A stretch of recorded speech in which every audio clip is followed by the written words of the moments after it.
Welcome to Mother's Day 2022, and another worship planned and executed by your powerful reproductive justice team. Many thanks to Mary, Monica, Kate, Cindy, Jerry, as well as Rusty, Catherine, tech support, David Shantz, and friends, and Reverend Sarah. It takes a team, and I am so grateful to be part of this community. Now we breathe. It's been a tough week. I'm sure you've heard about the leaked Supreme Court draft opinion about reversing Roe and speculation about the many other rulings that could be in jeopardy going forward, including access to birth control, legality of gay marriage and interracial marriage, and more. There is speculation that a future Republican-controlled U.S. Senate, House, and presidency would write legislation to ban abortion across the country.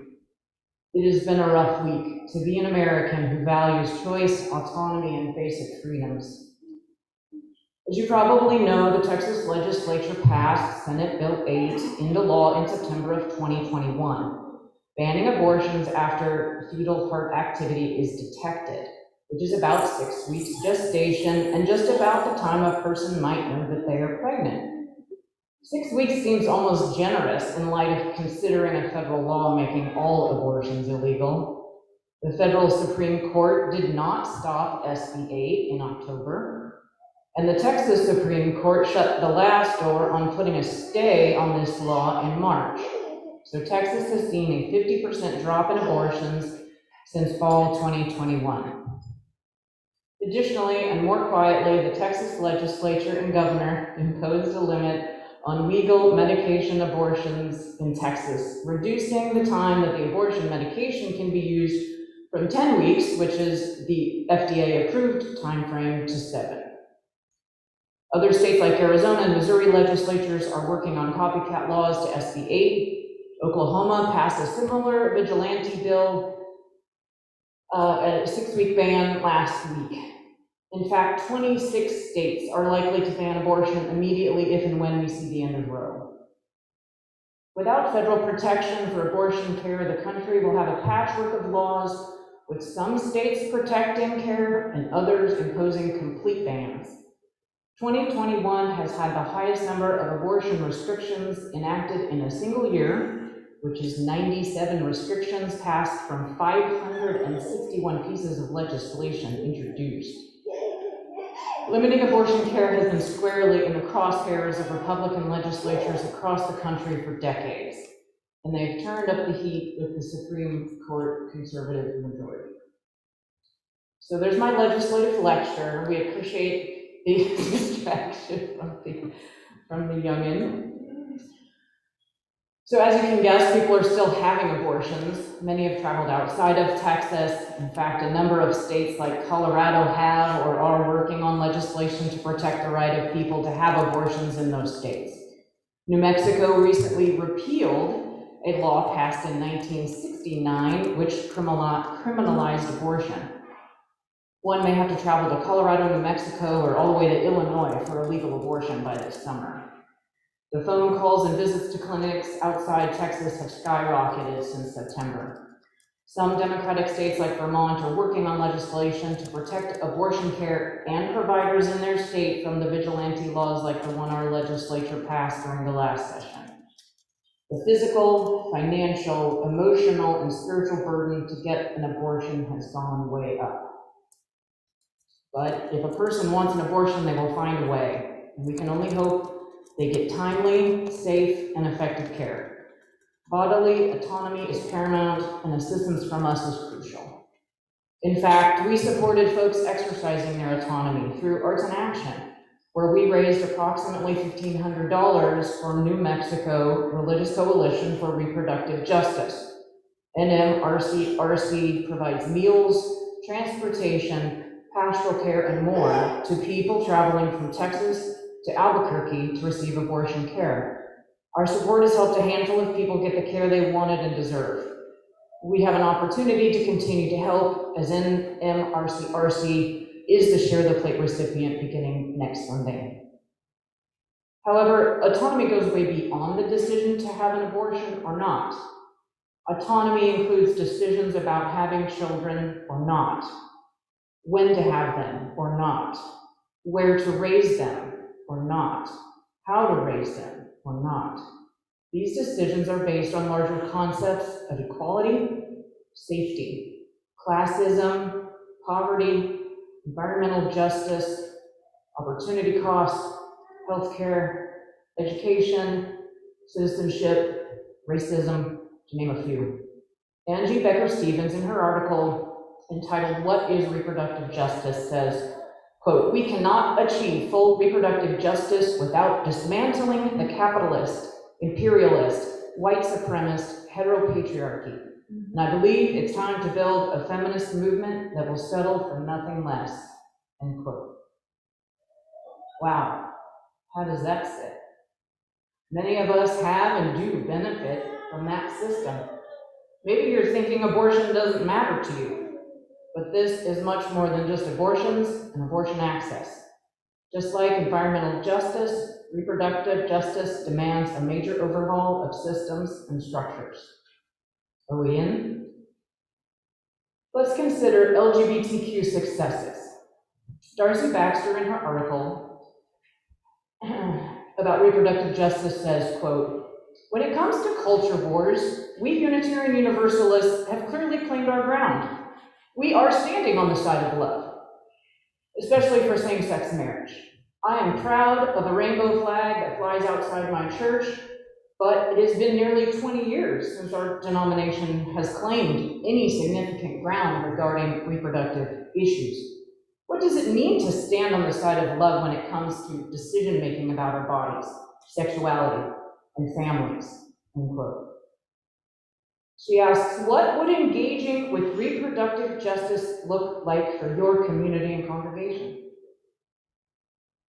Baxter continues, "All LGBTQ parents must battle with the lack of social support for their role as parents. Whether interacting with schools or social services, parents often mask their sexual orientation or gender identity to prevent discrimination against their children.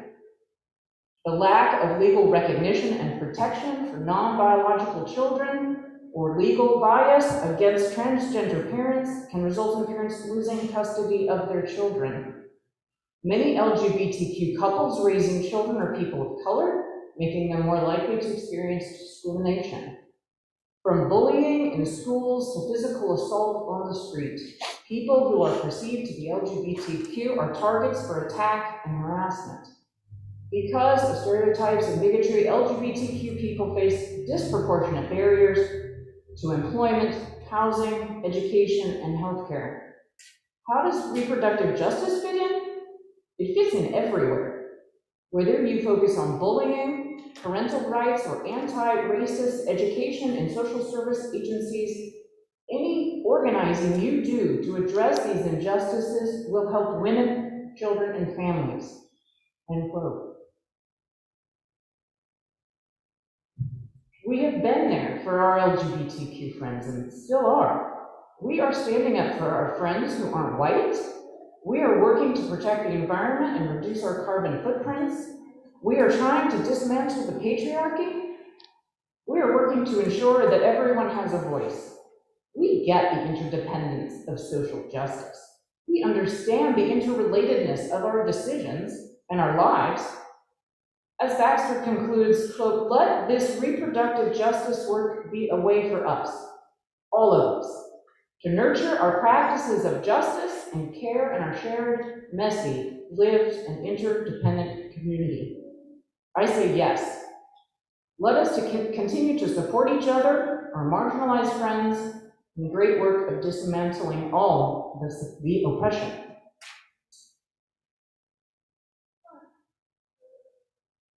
One step is to maybe better understand those who don't support choice.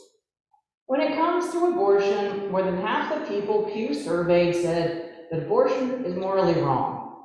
As expected, they also think abortion should be illegal. Conversely, when folks do not think that abortion is morally wrong, they think it should be legal. It can be difficult to find common ground when the divide lies in a difference in moral beliefs. Some value the life of the fetus above the life and choice of the woman. Others believe that abortion is taking a life, which may be based on their religious beliefs and their moral framework. It might be in the framework of motherhood that some common ground lies. Dr. Curtis Boyd says, quote, "Women have abortions because they want to be good mothers. The fetus has value to the pregnant woman, and it has value to me, but the fetus does not have equal value, nor should it have rights that are equal nor superior to those of the pregnant woman. The abortion issue must focus on the full personhood of the woman, who considers the potential personhood of the fetus in terms of her psychological state, personal history, social situation, and the meaning and implications of this pregnancy for everyone's future. The pregnant woman reflects upon what is good, for the creation of which she is an agent. Pregnant women are not only capable of moral decision-making, fortunately, they do it every day. And for those of us who do this work, we have the honor of bearing witness." End quote. Our principles guide us to respect one another and to appreciate our interconnectedness, which often leads us to support the moral decision-making of the pregnant person.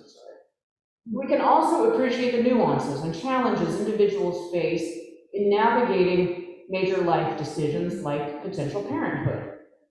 The UUA has supported the concept that humans are sexual beings, as evidenced by its co-creation and teaching of Our Whole Lives, or OWL, which is human sexuality curriculum. This is in contrast to other religious organizations that moralize sex as bad and purity as good. If sex is morally wrong, one can see how it follows that abortion and conception are also morally wrong. It is difficult to see much common ground here. If some folks see issues of human sexuality as moral issues, and the other sees them as public health issues. The use of abortion as a wedge issue and as part of a culture war is effective in dividing Americans into increasingly polarized camps. Reverend Rob Keithan explains it saying, quote, "If you want to reduce the need for abortion, there's no better way than access to sexual education and access to contraception. But the majority of the legislature and their allies don't want sexual education or contraception because ultimately reducing abortion isn't their goal. Their goal is to impose a particular religious view of sexuality through the law and to set up a system where people can be punished, legally or otherwise, for making different choices." End quote. When one group can be punished, there's an imbalance of power. The Texas legislature has exerted its power. The Supreme Court has exerted its power. The religious right has exerted its power. They are making decisions about people's bodies and lives.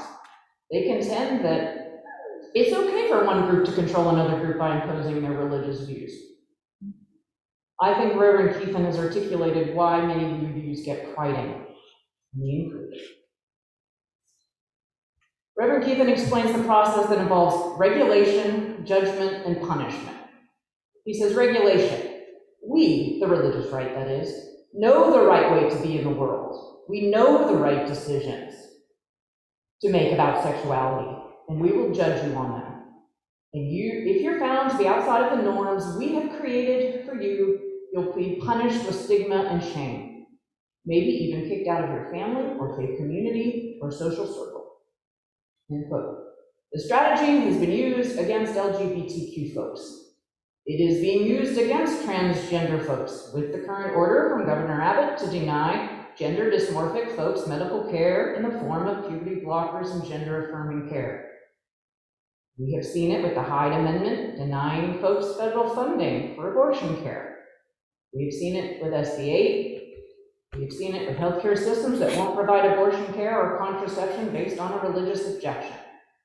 Examples are far too numerous. How angry are you? Are you fired up? We have power too. We must use our power for good. We must keep using it despite taking some shots on the chin, feeling defeated and frustrated. We must continue to speak up, continue to donate, continue to love each other in all our greatness and flaws, continue to listen to the stories with respect, empathy, and care, continue showing up, continue believing that the arc of the universe will bend towards justice. All the mothers need us.